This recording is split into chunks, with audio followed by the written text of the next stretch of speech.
अस्सलाम वालेकुम class 4th year. हम अपने पिछले ऑनलाइन लेक्चर में हुज्जत हदीस का टॉपिक स्टार्ट कर चुके हैं। आज उसी पर हम मज़ीद दलाइल देखेंगे। हमारी अगली दलील है कि खुलफाए राशिदीन का अमल भी हदीस पर था। खुलफाए राशिदीन हदीस को बहुत ज़्यादा अहमियत देते थे। उनमें खलीफा अव्वल हज़रत अबू बकर सिद्दीक़ रज़ियल्लाहु ताला अन्हु को जब हम देखते हैं तो आप सबसे पहले किसी भी मसले का हल कुरान में तलाश करते। अगर वहाँ किसी मसले का हल ना मिलता तो आप सुन्नत रसूल सल्लल्लाहु अलैहि वसल्लम में मसले का हल जो है वो तलाश करते और तमाम लोगों को जमा किया जाता और उस मामले के मुतालिक अहादीस जो हैं वो सुनी जाती और हज़रत अबू बकर सिद्दीक़ रज़ियल्लाहु ताला अन्हु उसके मुताबिक फ़ैसला करते और तशक्कुर के तौर पर ये अल्फाज अदा करते कि अल्लाह ताला का शुक्र है जिसने हम में ऐसे लोग पैदा किए जो हमारे नबी की सुन्नत को याद रखते हैं। हज़रत अबू बकर सिद्दीक़ रज़ियल्लाहु ताला अन्हु की तरह हज़रत उमर रज़ियल्लाहु ताला अन्हु का अमल भी अहादीस के बारे में ऐसा ही था। आपने खलीफा वक्त होने की हैसियत से काजी शरी को एक दफ़ा लिखा कि अगर आप किताबुल्लाह में कोई हुक्म पाएँ तो उसके मुताबिक फ़ैसला करें और इसकी मौजूदगी में किसी दूसरी चीज़ की तरफ तवज्जो ना दें। अगर मसले का हल किताबुल्लाह में ना मिले तो इसका फ़ैसला उस कानून के मुताबिक करें जिस पर इजमा मुनक्कद हो चुका हो। तीसरे खलीफा राशिद हज़रत उस्मान गनी रज़ियल्लाहु ताला अन्हु की राय थी कि जिस औरत का शौहर फौत हो जाए तो जहाँ चाहे इद्दत गुजार सकती है, लेकिन अबू सईद खुदरी की बहन फरिया बिनते मालिक ने अपना वाक़या पेश किया कि मेरा शौहर कत्ल हो गया था। मैंने रसूलुल्लाह सल्लल्लाहु अलैहि वसल्लम से पूछा तो उन्होंने शौहर के मकान पर इद्दत गुजारने का हुक्म दिया। हज़रत उस्मान गनी रज़ियल्लाहु ताला अन्हु ने इसी रवायत के मुताबिक फ़ैसला किया। इसी तरह हज़रत अली करमला वजह के पास चंद मुर्तद लाए गए तो आपने इनको जलाने का हुक्म दिया। हज़रत इब्ने अब्बास ने आपके सामने हदीस पेश की कि हुज़ूर सल्लल्लाहु अलैहि वसल्लम ने फरमाया किसी को आग का अज़ाब ना दो। हज़रत अली रज़ियल्लाहु ताला अन्हु ने ये सुनकर फरमाया कि इब्ने अब्बास सच कहते हैं। हुज्जत हदीस पर अगली दलील आइमा अरबा का तमस्सुक बिल हदीस है। तमस्सुक यानी उनका हदीस को थामना, हदीस को पकड़ना या हदीस के ऊपर कितना अमल वो करते थे। इस सिलसिले में हम सबसे पहले इमाम अबू हनीफा रहमतुल्लाह अलैह के बारे में देखते हैं। आपका इरशाद है जो बात हुज़ूर सल्लल्लाहु अलैहि वसल्लम से मनकूल है वो बसर व चश्म तस्लीम है। आप मज़ीद कहते हैं कि जब सही हदीस मौजूद हो तो मेरा मज़हब वही है। इमाम मालिक रहमतुल्लाह अलैह ने रोज़ा नबवी की जानिब इशारा करते हुए फरमाया हर शख्स की बात तस्लीम की जा सकती है अगर दुरुस्त हो और इसे ठुकराया जा सकता है जबकि दुरुस्त ना हो, मगर इस रोज़े वाले की बात को तर्क नहीं किया जा सकता। इमाम शाफी रहमतुल्लाह अलैह फरमाते हैं इस बात पर तमाम मुसलमानों का इजमा है कि जब रसूल करीम सल्लल्लाहु अलैहि वसल्लम की सुन्नत सामने आ जाए फिर इस बात की गुंजाइश नहीं रहती कि इसको किसी शख्स के कौल की बिना पर तर्क कर दिया जाए। इमाम अहमद बिन हम्बल रहमतुल्लाह अलैह फरमाते हैं जिसने रसूल करीम सल्लल्लाहु अलैहि वसल्लम की हदीस को रद्द किया वो तबाही के किनारे पर पहुंच गया। अलगर्ज तमाम इस्लामी फ़िरक़ों के नज़दीक हदीस नबवी काबिल हुज्जत और वाजिबुल अमल है।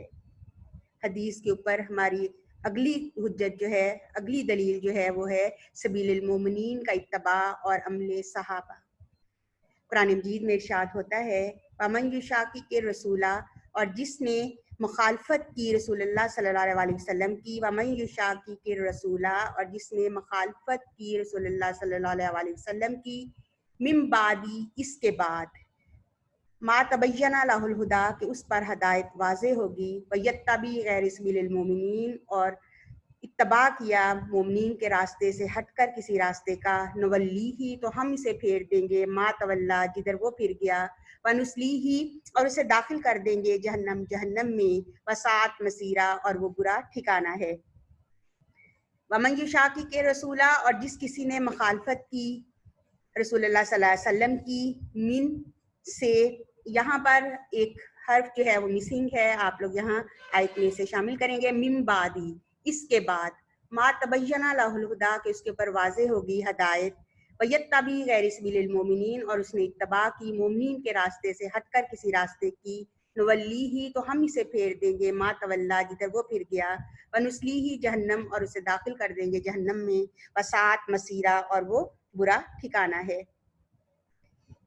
اس آیت میں مسلمانوں کو راستے کو چھوڑ کر کوئی راستہ اگر کوئی اختیار کرتا ہے تو اسے جہنم میں داخلے کی وعید دی گئی ہے۔ سوال یہ ہے کہ مومنین کا راستہ کیا تھا اور صحابہ اکرام کا عمل کس راستے پر تھا؟